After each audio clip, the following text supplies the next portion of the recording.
વિદ્યાર્થી મિત્રો, કેમ છો? મજામાં?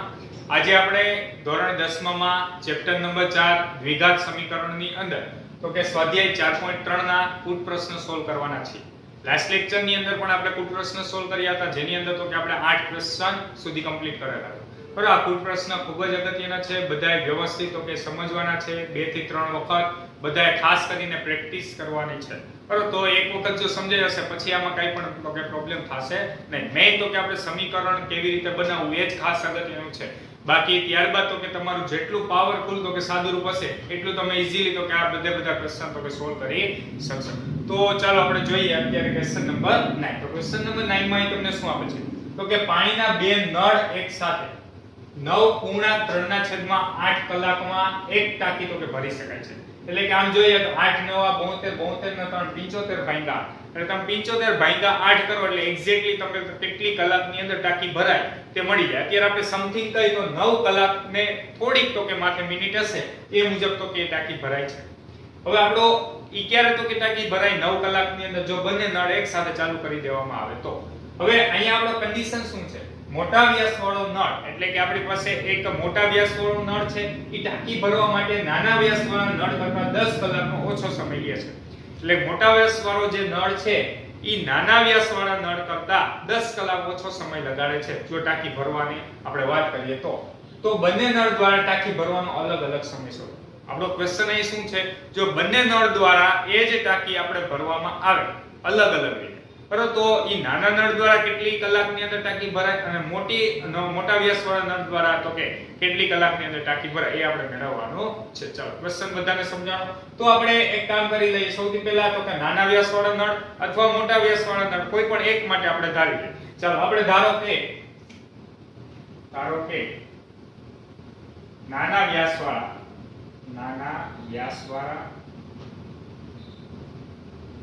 નળ દ્વારા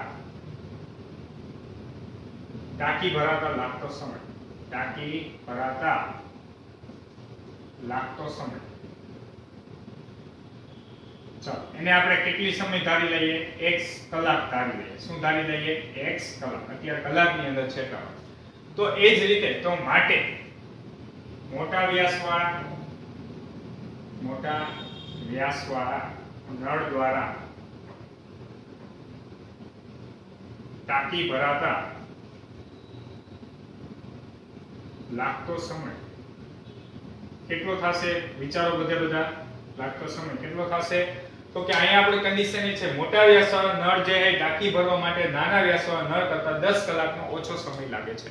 ધારો કે આપણે એવું વિચારી લઈએ કે નાના વ્યાસવાળા નળ જે છે એ 30 કલાકની અંદર ટાંકી ભરે છે. 30 કલાકમાં.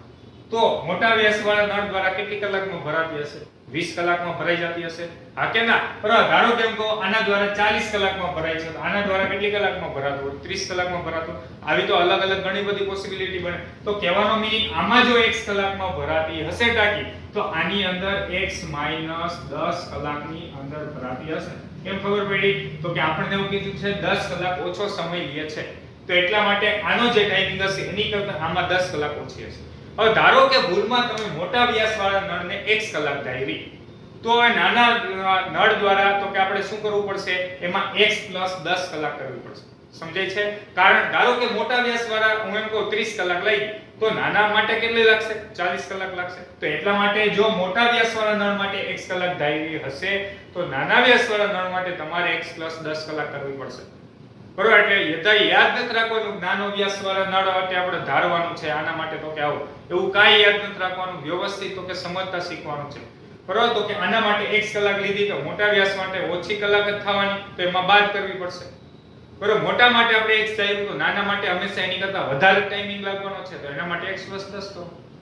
સમજાઈ ગયું બધાને? તો અહીંયા સુધી પહેલા બધાને ખબર પડી. ચાલો હવે આપણે વાત કરવાની છે તો કે અહીં હું એમ કહું કે નાના વ્યાસ દ્વારા આપણી પાસે જે નળ છે એના માટે x કલાકની અંદર ટાંકી ભરાય.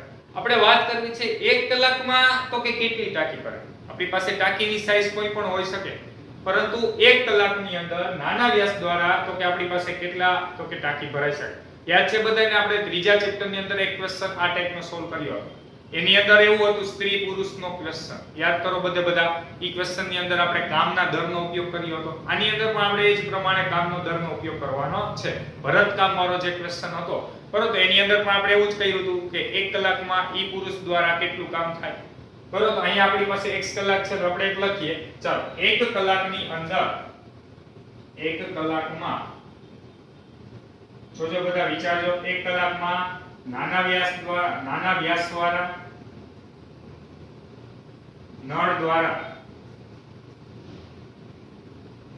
ભરાતી ટાંકી અને એ જ રીતે આપણે 1 કલાકમાં તો કે મોટા વ્યાસવાળા નળ દ્વારા ભરાતી ટાંકી કેટલી હશે. હવે આપણી વાત અહીંયા છે, અહીંયા તો કે આપણે કામનો દરનો યુઝ કરવાનો છે બરોબર. તો કે સૌપ્રથમ જોજો x કલાકમાં એક ટાંકી ભરાય. વિચારજો બધા, x કલાકમાં કેટલી ટાંકી? એક ટાંકી. x કલાકમાં એક ટાંકી, તો 1 કલાકમાં કેટલી ટાંકી? 83 મૂકવાની છે. અહીંયા હું તો કે રફલી તો કે કેલ્ક્યુલેશન છે એટલે અહીં દર્શાવું છું. બધા વિચારજો, x કલાકમાં એક ટાંકી,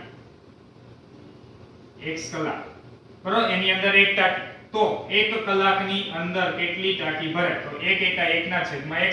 તો ફાઇનલી અહીંયા આપણી પાસે શું આવશે? તો કે 1 ના છેદમાં x ભાગની ટાંકી ભરાય. એવી રીતે અહીંયા વાત કરવી હોય તો અહીંયા શું હતું? x - 10 કલાકમાં એક ટાંકી ભરાય, તો 1 કલાકમાં કેટલી ટાંકી ભરાય? તો કે 1 ના છેદમાં x - 10 ભાગની ટાંકી ભરાય. સમજાય છે બધાને? આપણે શું કહ્યું તો કે અહીંયા 83 મૂકી છે, x કલાકમાં એક ટાંકી, તો 1 કલાકમાં કેટલી ટાંકી ભરાતી હોય? 1 એકા 1 ના છેદમાં x ભાગની ટાંકી. એવી રીતે મોટા વ્યાસ દ્વારા તો કે આપણી પાસે 1 ના છેદમાં x - 10 ભાગની ટાંકી ભરાય.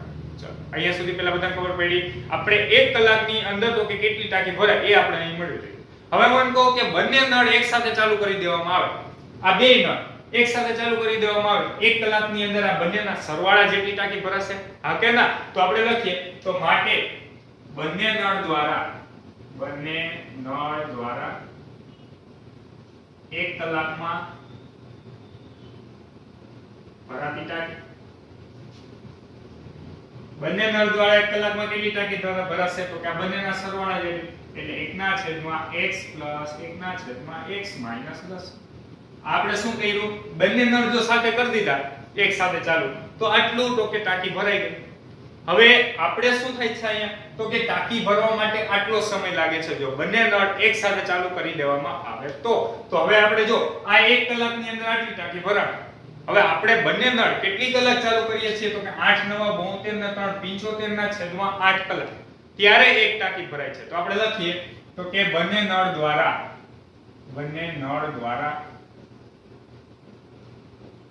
ટાંકી ભરાતા ટાંકી તો કે 9 ના છેદમાં 8 એટલે આપણે લખીએ તો 8 ના 72 ને 3 75 ના છેદમાં 8 કલાકમાં ટાંકી ભરાય છે. ચાલો હવે આટલી કલાકની અંદર ટાંકી ભરાય છે. જોજો બધા ખાસ સ્ત્રી પુરુષનો દાખલો યાદ હશે તો આ તમને ઈઝીલી આવડશે, બાકી નહીં સમજાય. બરોબર, તો સૌપ્રથમ તો કે આ બંનેનો આપણે સરવાળો કરીએ તો અહીં 1 ના છેદમાં x પ્લસ 1 ના છેદમાં x માઈનસ 10. આ શું મળ્યું આપણને? 1 કલાકની અંદર તો કે કેટલી ટાંકી ભરાય તે.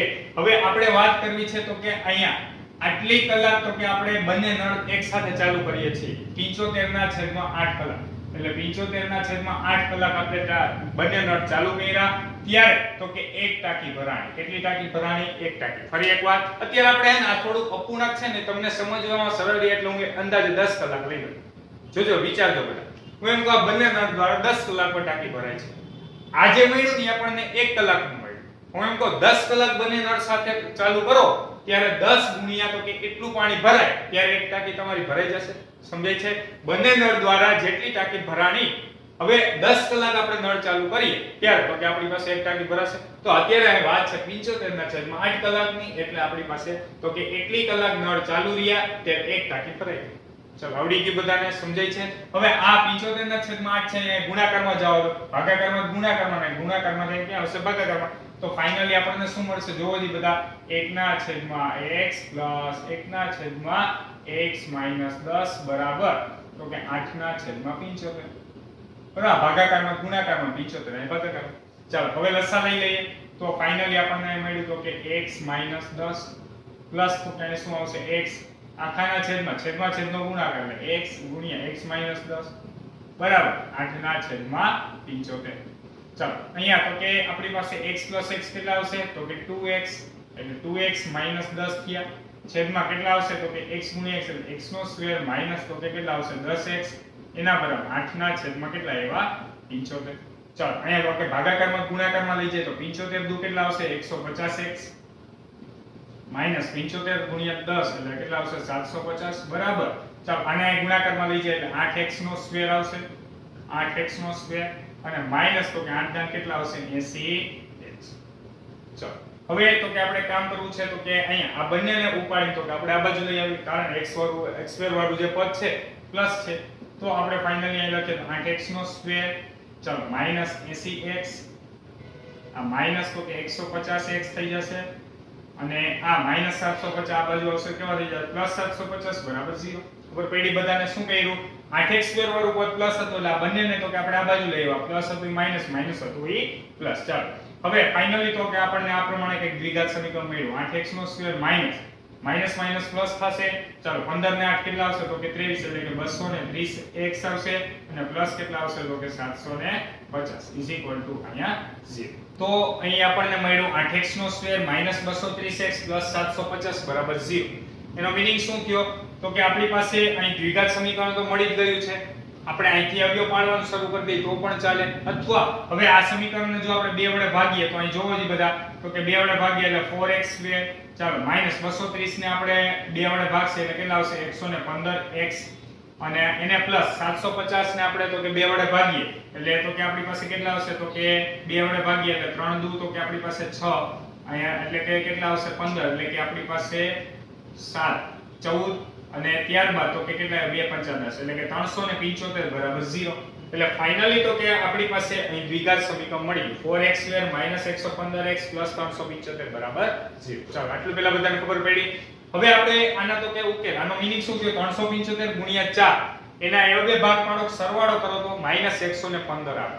તો તમે અલગ અલગ અવયવ પણ પાડી શકો અથવા વિવેચક વાળી મેથડ પણ આપણે કરી શકીએ જેને લીધે તો કે આપણે વિચારવું ન પડે ડાયરેક્ટલી તો કે થોડી કેલ્ક્યુલેશન વધી જશે બરોબર પરંતુ તો કે આપણે વિચારવું કઈ પડશે નહીં. તો આપણે વિવેચક વાળી મેથડ ચાલો યુઝ કરીએ તો બધા ખાસ ધ્યાન આપજો.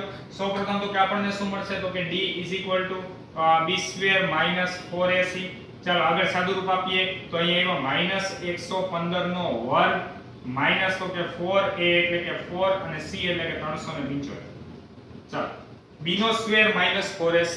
હવે આપણે શું કરવાનું છે તો કે અહીં -115 નો વર્ગ. તો સૌપ્રથમ તો કે આપણે 115 નો વર્ગ કરીએ તો જોજો બધા ખાસ 115 * 115. ચાલો તો આપણે ફટાફટ તો કે આ બે 0 તો કે 5 1 1 ત્યારબાદ ફરી પાછો 1 0 5 1 1 પછી 25 આવ્યો આ 2 5 1 5 ને 2 7 અને 5 1 5. તો ફાઇનલી આપણને મળ્યા 5 12 10 ને તો કે અહીં કેટલા આવ્યા 12 તો કે 3 અને અહીં આવ્યા એટલે કે 13200 ને કેટલા મળ્યા 25. તો ફાઇનલી આપણને મળી ગયા 13225. ચાલો વચ્ચે માઈનસ ની સાઈન 375 ગુણ્યા આપણે કેટલા કરવા પડશે 16. તો અહીં ગુણાકાર કરીએ 375 ગુણ્યા 16.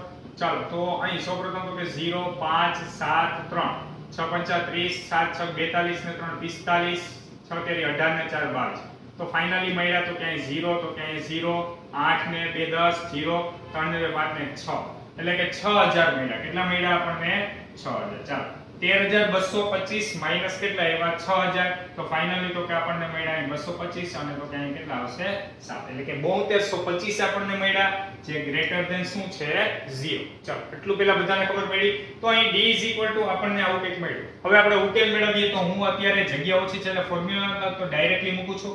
x બરાબર માઈનસ ની સાઈન માઈનસ b મીન્સ કેટલા -115. ચાલો -115 પ્લસ ઓર માઈનસ તો કે √d એટલે વર્ગમૂળ ની અંદર 7225. ચાલો 7225 અને આખાના છેદમાં 2 * a મીન્સ કેટલા આવશે ત્યાં તો કે 4. ચાલો અહીંયા જોજો બધા ખાસ તો કે minus minus plus 115 plus or minus 7225 નું વર્ગમૂળ આવડે બધાને તો કે હા કેટલા આવશે વિચારો બધા ફટાફટ. ચાલો 80 નો વર્ગ કેટલો થાય તો કે 80 નો વર્ગ થાય 64 એટલે કે 8 એટલે કે 6400 અને 9 નો વર્ગ એટલે કે 90 નો વર્ગ કરો તો કેટલા આવશે 8100. એની વચ્ચેનો 85 કરો તો 85 નો વર્ગ કેટલો થાય 8 ના 72 એટલે 7225 થાય બરોબર તો કે આપણી પાસે 85 નો વર્ગ મળે 7225 તો પ્લસ ઓર માઈનસ કેટલા આવશે 85 ના છેદમાં કેટલા આવશે 4 દુને 8 તો ફાઇનલી આપણને આ મુજબ કંઈક મળ્યું હવે આપણે એનું સાદું રૂપ આપીએ તો 115 પ્લસ 85 ના છેદમાં 8 અને 115 માઈનસ 85 ના છેદમાં 8 તો આપણે કેલ્ક્યુલેશન કરીએ તો માટે ફાઇનલી આપણને મળશે x બરાબર ચાલો 115 ને પ્લસ 85 કરશી એટલે આપણી પાસે અહીં મળ્યા 200 200 ભાગ્યા કેટલા આવ્યા 8 બરોબર 200 ના છેદમાં 8 200 ના છેદમાં 8 તમે કરો એટલે આપણી પાસે કેટલા આવશે તો કે 25 આવી જશે હા કે ના બરોબર 25 અઠા 200 અથવા આપણને x બરાબર કેટલા મળશે 115 માંથી તમે 85 બાદ કરો એટલે 115 માંથી આપણે 85 બાદ કરીએ તો 5 માંથી 5 ગયા 0 11 માંથી એટલે 30 ના છેદમાં 8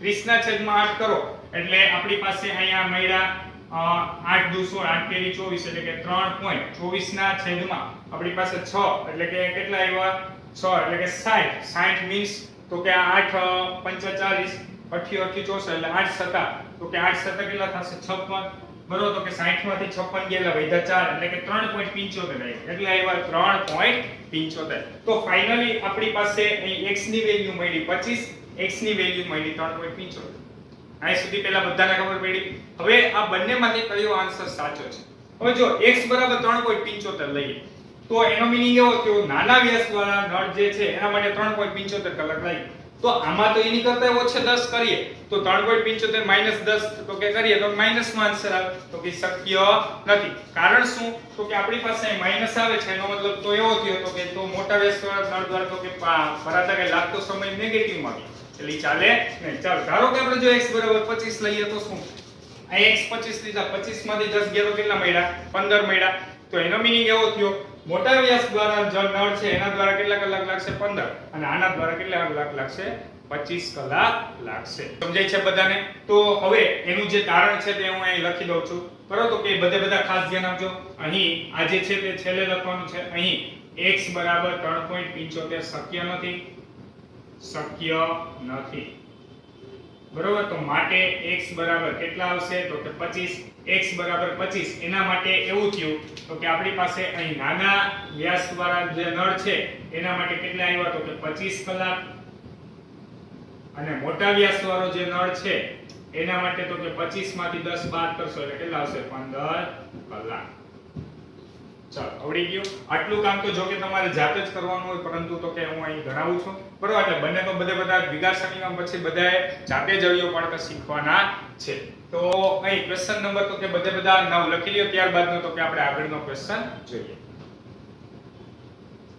ચાલો હવે આપણે જોઈએ ક્વેશ્ચન નંબર 10 ક્વેશ્ચન નંબર 10 માં અહીં આપણને શું આપેલ છે એક ઝડપી ટ્રેન મૈસૂરુ અને બેંગલુરુ વચ્ચેનું 132 કિલોમીટર અંતર કાપવા ધીમી ટ્રેન કરતા 1 કલાક જેટલો ઓછો સમય લાગે એટલે અત્યારે વાત થાય છે એક ઝડપી ટ્રેનની અને એક ધીમી ટ્રેન બરાબર તો કે ધીમી ટ્રેન જે છે અને બીજી એક ટ્રેન છે ઝડપી ટ્રેન તો ઝડપી ટ્રેન કરતા ધીમી ટ્રેનને કેટલી કલાક 1 કલાક વધુ સમય લાગે એવું પણ કહી શકાય અથવા આપણે એવી વાત પણ કહી શકીએ કે ધીમી ટ્રેન કરતા ઝડપી ટ્રેનને 1 કલાક કેટલો સમય લાગે છે ઓછો સમય લાગે છે આગળ આપણને શું આપે છે ઝડપી ટ્રેનની સરેરાશ ઝડપ ધીમી ટ્રેનની સરેરાશ ઝડપ કરતા 11 કિલોમીટર પ્રતિ કલાક વધુ હોય તો બંને ગાડીની ઝડપ સરેરાશ જાણશો તો આપણે તો કે સૌપ્રથમ મેળવવાનું શું છે તો કે બંને ગાડીઓની સરેરાશ ઝડપ તો હવે આપણે કોઈ પણ એક ગાડીની સરેરાશ ઝડપ ધારવી પડે ધીમી ગાડીની અથવા ઝડપી ગાડી હવે ઓલરેડી તો કે આપણે આગળ તો કે એક ક્વેશ્ચન આ ટાઈપનો સોલ્વ કરી જ ગયા છીએ તો એની અંદર પણ તો કે આ ટાઈપનું જ આવતું તો સૌપ્રથમ આપણે ધારો કે કોઈ પણ એક ગાડીની ઝડપ ધારી લઈએ ધારો કે આપણે ધીમી ગાડીની ઝડપ ધારી લઈએ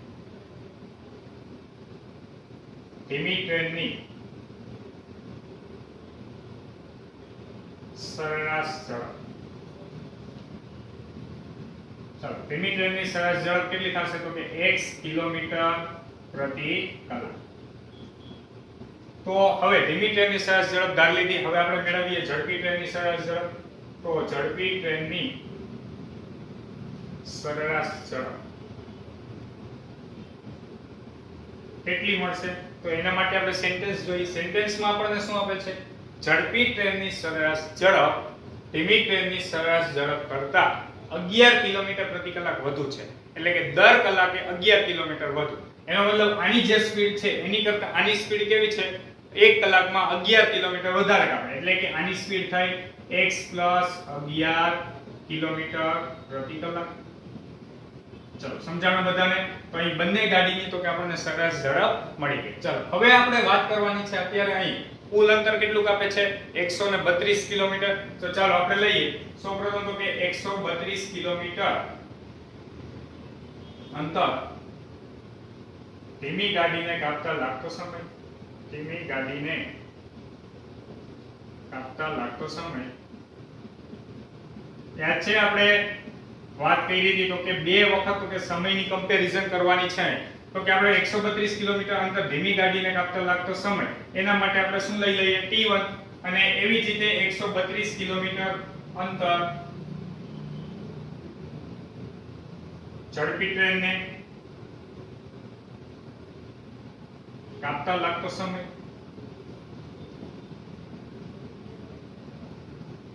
ચાલો આને આપણે શું કહી દઈએ t2 સમય કહી દઈએ. સમય બરાબર યાદ છે બધાને સૂત્ર? સમયનું સૂત્ર શું હતું? તો કે સમયની ફોર્મ્યુલા આવી કઈ હતી, સમય અંતરના છેદમાં ઝડપ, અંતરના છેદમાં ઝડપ. ચાલો આ ફોર્મ્યુલા ઉપરથી આપણે સમય લખવાનો છે. તો સમય આપણને કેટલો મળશે જોવો જી બધા? તો કે પહેલો સમય મળશે સમય બરાબર અંતર, અંતર કેટલું છે 132 એના છેદમાં ઝડપ. ધીમી ટ્રેનની ઝડપ કેટલી છે જોવો બધા? x ની, તો 132 ના છેદમાં x આવે. ત્યારબાદ આના માટે તો કે અંતર કેટલું છે 132 એના છેદમાં તો કે આપણી પાસે ઝડપ, ઝડપ જોવો કેટલી છે ઝડપી ટ્રેનની? તો કે x + 11 એટલે છેદમાં કેટલા આવશે x + 11. ચાલો પહેલા અહીંયા સુધી બધાને ખબર પડી શું કર્યું? તો કે આપણે ધીમી ટ્રેન માટેની તો કે સમય મેળવી લીધો અને ઝડપી ટ્રેન એટલે કે 132 કિલોમીટર અંતર કાપવું છે તો ધીમી ટ્રેનને આટલો સમયગાળો લાગશે અને ઝડપી ટ્રેનને આટલો સમયગાળો લાગશે. હવે આપણે શું કરવાનું છે તો કે બંનેની કમ્પેરિઝન. તો એના માટે આપણે ઇક્વેશન બનાવવું પડશે. આપણને શું કીધું છે તો કે અહીંયા ઝડપી ટ્રેનને એની કરતા તો કે ધીમી ટ્રેન કરતા 1 કલાક જેટલો ઓછો સમય લે છે. સૌપ્રથમ આપણે એક કામ કરીએ t1 અને t2 સામ સામે લખી નાખીએ. બરોબર? હવે 1 કલાક ઓછો સમય કરવાનો છે એટલે કે બે માંથી કોઈ પણ એકમાંથી આપણે 1 કલાક બાદ કરવી છે. કાં તો આપણે t1 માંથી એક બાદ કરવા, કાં તો આપણે t2 માંથી એક બાદ કરવા. કેમાંથી બાદ કરશી એના માટે આપણે જોઈએ. જો t1 મીન્સ તો કે આપણી પાસે અહીં ધીમી ટ્રેન માટે અને t2 મીન્સ તો કે ઝડપી ટ્રેન માટે. હવે સમયગાળો ઓછો કોને લાગે? તો કે ઝડપી ટ્રેનને જ લાગે. ઝડપી ટ્રેન કઈ છે તો કે t2. એનો મીનિંગ એવો થયો કે t2 માં તો ઓલરેડી 1 કલાક જેટલો ઓછો સમય લાગે જ છે તો આપણે બાદ કેમાં કરશી t1 માં. તો ફાઇનલી આપણે t1 માંથી શું કરી નાખશી 1 કલાક બાદ. ખબર પડી? ફરી એક વખત જો t2 મીન્સ ઝડપી ટ્રેન, ઝડપી ટ્રેનને ઓછો સમય લાગે તો એટલા માટે આપણે 1 કલાક બાદ કેમાં કરવી પડશે તો કે t1 માં. t1 કારણ તો કે ધીમી ટ્રેન છે. t1 - 1 = t2 એટલે બંને બાજુ શું થઈ ગયું ઇક્વલ થઈ ગયું. તો હવે ફાઇનલી તો કે આપણે કિંમત મૂકવાની છે. ચાલો તો t1 મીન્સ 132 ના છેદમાં x -1 t2 મીન્સ તો કે 132 ના છેદમાં x + 11. ચાલો હવે શું કરશી તો કે આ પ્લસ જેનું જે પદ છે એને સામે મોકલી દેશી, -1 આપણે આ બાજુ લઈ આવશી. બરાબર? બાકીનું તો કે તમામે તમામ સાદુરૂપ બધાય જાતે જ કરવાનો છે કારણ તો કે આપણે આગળ તો કે ઇક્વેશન આ ટાઈપનો બેઠે બેઠો તો કે સોલ્વ કરી ગયા છીએ. ત્યારબાદ તો કે આપણે જોઈએ ક્વેશ્ચન નંબર 11. એની અંદર અહીં શું આપેલ છે તો કે બે ચોરસના ક્ષેત્રફળનો સરવાળો 468 મીટર સ્ક્વેર છે. ત્યારબાદ આપેલ છે જો તેમની પરિમિતિનો તફાવત 24 મીટર હોય તો તે બંને ચોરસની બાજુઓની લંબાઈ શોધો. ક્વેશ્ચન ખૂબ જ અગત્યનો છે, થોડો અઘરો પણ છે. એટલે વ્યવસ્થિત સમજવો પડશે તો જ બધાને આવડશે. સૌપ્રથમ અહીં આપણો ક્વેશ્ચન મેળવવાનું શું છે ચોરસની બાજુઓની લંબાઈ. એનો મતલબ એવો થયો અને બીજું કેટલા ચોરસ છે તો કે બે ચોરસ. કઈ કઈ ટાઈપના ચોરસ છે તો કે એના માટે આપણને કઈ વાત આપી નથી. એનો મતલબ એવો થયો તો કે બે જે ચોરસ છે એમાં કઈ એક નાનો ચોરસ હશે અને એક કઈક મોટો ચોરસ હશે. તો આપણે બે માટે તો કે અલગ અલગ ધારી લે. ચાલો સૌપ્રથમ આપણે ધારી કે ધારો કે નાના ચોરસની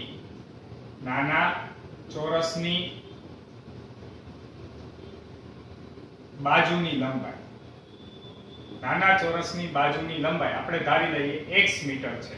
કેટલી છે x મીટર. કારણ આ બધું મીટરમાં આપેલ છે એટલે આપણે મીટરમાં ધાર્યું. જો અહીંયા સેન્ટીમીટર હોત તો અહીંયા પણ સેન્ટીમીટર થાય.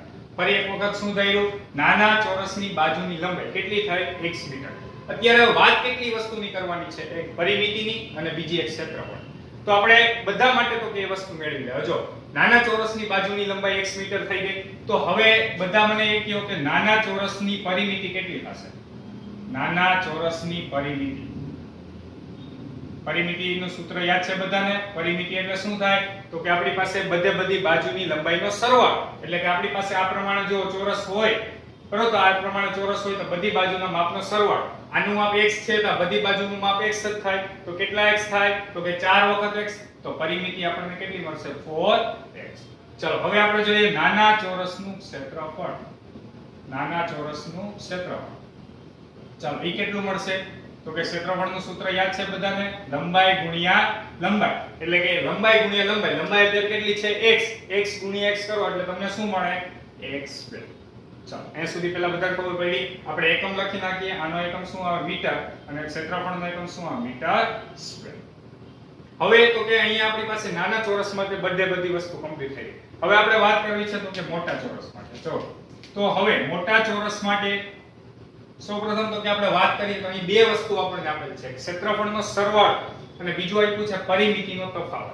હવે ક્ષેત્રફળ ઉપરથી આપણે જો બાજુની લંબાઈ મેળવીએ તો એ થોડું અઘરું થઈ જાય, કારણ આપણે બાજુનો સ્ક્વેર આપ્યો એનું વર્ગમૂળ કાઢવું પડે, પરંતુ એ વર્ગમૂળ વાળું બધું સ્વરૂપ આવે. એટલા માટે આપણે શું કરી નાખીએ? પરિમિતિ ઉપરથી તો કે આપણે રિલેશન મેળવીએ. પરિમિતિનો તફાવત 24 છે. જો આપણી પાસે મોટી બાજુની જે પરિમિતિ છે એમાંથી નાની બાજુની આપણે પરિમિતિ બાદ કરીએ તો પરિમિતિ કેટલી આવે? તો કે આપણી પાસે તફાવત કેટલો છે? 24.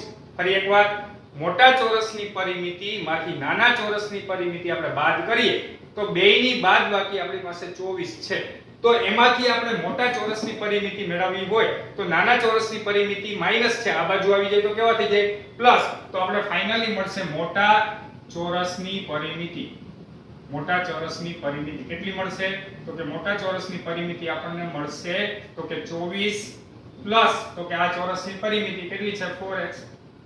ખબર પડી? મોટા ચોરસની પરિમિતિ માઈનસ નાના ચોરસની પરિમિતિ બરાબર 24. મોટા ચોરસની પરિમિતિને કરતા બનાવો એટલે 24 પ્લસ કેટલા આવશે? 4x. ચાલો આટલું આવડી ગયું. હવે પરિમિતિને આપણે જો 4 વડે ભાગી નાખીએ, આ પરિમિતિ છે એટલે 4 વડે ભાગી નાખીએ તો આપણને શું મળી જાય? બાજુની લંબાઈ. તો આપણે મેળવીએ માટે મોટા ચોરસની બાજુની લંબાઈ. ચાલો મોટા ચોરસની બાજુની લંબાઈ કેટલી મળશે? તો કે 4 વડે ભાગીએ. જોજો બધા, x ને 4 વડે ભાગું તો x જ મળશે, કારણ 4x/4 કરો, 4 4 ઉડી ગયા એટલે x. 24 ને તો કે 4 વડે x સ્ટેપ વધારી દો એટલે વધારે આઈડિયા આવે. ચાલો 4x + 24 જે છે એને તો કે આપણે 4 વડે ભાગીએ એટલે ફાઇનલી મળશે x + 6 અને બાજુની લંબાઈ છે એટલે મીટર. અને આ બધું પણ શેમાં આવશે? મીટર. ચાલો આટલું પહેલા બધાને ખબર પડી. શું કર્યું? તો કે આપણી પાસે પરિમિતિ હતી. પરિમિતિની એની ઉપરથી આપણે શું મેળવવું હતું? તો કે બાજુની લંબાઈ. એટલે આપણે શું કરવું પડ્યું? 4 વડે ભાગ્યો એટલે ફાઇનલી મળી ગયું x + 6. તો કહેવાનો મીનિંગ શું છે? નાના જે ચોરસ હતું એની બાજુની લંબાઈ x મીટર હતી, એની કરતા આની લંબાઈ કેટલી હશે? 6 મીટર વધુ હશે. ચાલો હવે તો કે વાત કરવાની છે પરિમિતિની થઈ ગઈ, બાજુની લંબાઈની થઈ ગઈ. તો હવે આપણે શું મેળવવાનું છે? ક્ષેત્રફળ. તો આપણે ક્ષેત્રફળ પણ ભેગું મેળવી લઈએ. માટે મોટા ચોરસનું ક્ષેત્રફળ. મોટા ચોરસનું ક્ષેત્રફળ. ચાલો મોટા ચોરસનું ક્ષેત્રફળ કેટલું થશે? તો કે બાજુની લંબાઈનો સ્ક્વેર. બાજુની લંબાઈ કેટલી છે? x + 6. તો ફાઇનલી મળ્યા x + 6 નો આખાનો સ્ક્વેર. તો અહીંયા મોટા ચોરસનું ક્ષેત્રફળ પણ મળી ગયું. ફરી એક વખત આખી પ્રોસેસ જોઈએ. સૌપ્રથમ નાના ચોરસની બાજુની લંબાઈ x ધારી, એને 4 વડે ગુણો એટલે આપણને શું મળી જાય? તો કે પરિમિતિ. ઈ બાજુની લંબાઈનો સ્ક્વેર કરો એટલે આપણને શું મળી જાય? ક્ષેત્રફળ. હવે આપણને એવું કીધું હતું પરિમિતિનો તફાવત 24 છે. એટલે મોટા ચોરસ માઈનસ નાના ચોરસની પરિમિતિ બરાબર 24. તો મોટા ચોરસની પરિમિતિ માટે નાના ચોરસની પરિમિતિ સામે જવા દો એટલે 24 પ્લસ તો કે ઓલી પરિમિતિ. 24 પ્લસ કેટલા આવ્યા? 4. પરિમિતિ મળી. હવે આપણે બાજુની લંબાઈ મેળવવાની. તો બાજુની લંબાઈ તો કે 4 વડે ભાગી નાખો એટલે x + 6. અને તો કે બાજુની લંબાઈનો સ્ક્વેર કરો એટલે એનું ક્ષેત્રફળ. ચલો આટલું પહેલા બધાને ખબર પડી. હવે તો કે આપણે વાત કરવાની છે ઇક્વેશન બનાવો. ક્ષેત્રફળનો સરવાળો કેટલો આપેલ છે? 468. ચાલો તો આપણે લઈએ. માટે આપેલ શરત પ્રમાણે, આપેલ શરત મુજબ, હવે આપેલ શરત મુજબ આપણે સ્ટાર્ટ કરીએ તો ચાલો નાના ચોરસનું ક્ષેત્રફળ કેટલું છે? તો કે x નો સ્ક્વેર. મોટા ચોરસનું ક્ષેત્રફળ કેટલું છે? તો કે x + 6 નો વર્ગ. અને બંનેનો આપણને શું કીધું છે? સરવાળો કરવાનો. સરવાળો કેટલો આપેલો છે? તો કે આપણી પાસે સરવાળો આપેલ છે 468. ફરી એકવાર, બંનેના ક્ષેત્રફળનો સરવાળો કેટલો આપેલ છે? 468. તો એ મુજબ આપણે લીધું. ચાલો હવે માત્ર સાદુરૂપ જ આપવાનું છે. x² પ્લસ અહીંયા તો કે x² પ્લસ 6 દુ કેટલા આવ્યા 12x પ્લસ 6 નો વર્ગ 36 બરાબર કેટલા આવ્યા 468. તો ફાઇનલી આપણને મળ્યા 2x² પ્લસ તો કે 12x, ચાલો અહીંયા પ્લસ 36 માઈનસ તો કે 468 બરાબર કેટલા આવ્યા 0. તો ફાઇનલી આપણને મળ્યા 2x² પ્લસ તો કે 12x, અને અહીંયા તો કે બાદ કરીએ તો 8 માંથી 6 ગયા તો 2, 6 માંથી 3, 4 એમનો 432 બરાબર 0. આપણે એક કામ કરીએ 2 વડે ભાગી પણ નાખીએ તો અહીં x² પ્લસ તો કે 6x અને માઈનસ તો કે અહીંયા તો કે કેટલા આવશે 216 બરાબર 0. તો આપણે 216 ને હવે ભાગ પાડવાનો, બાદ બાકી કરો તો 6. હવેનું વર્ક તમારે જાતે કરવાનું છે. અહીંયા જે x મળશે એ તમને નાના ચોરસની બાજુની લંબાઈ, એમાં 6 ઉમેર દેશો એટલે તમને મોટા ચોરસની બાજુની લંબાઈ મળી જશે. ચાલો ખબર પડી બધાને? x પહેલા શું મળશે? નાના ચોરસની લંબાઈ, એમાં 6 ઉમેરશો એટલે તમને શું મળશે? મોટા ચોરસની બાજુની લંબાઈ. જ્યારે 10મો જે ક્વેશ્ચન હતો એની અંદર તો કે આપણે બધું સાદુરૂપ જાતે જ કરવાનું છે તમારે, કેમ કે ઓલરેડી આપણે આવા બે ક્વેશ્ચન ગણેલા છે. એક 4.3 ની અંદર જ ગણ્યો અને એક સ્વાધ્યાય 4.1 ની અંદર ગણેલો. એટલે સાદુરૂપ કઈ રીતે આપવું એ બધી વસ્તુ એની અંદર આવેલી છે. ચલો સમજાણું બધાને? તો આજના વિડિયોની અંદર કરાવે ક્વેશ્ચન નંબર 9, 10 અને 11 સારી રીતે તો કે સમજીને કમ્પ્લીટ કરવાના છે. નેક્સ્ટ લેક્ચરની અંદર આપણે સ્વાધ્યાય 4.4 શરૂ કરીશું. Thank you so much.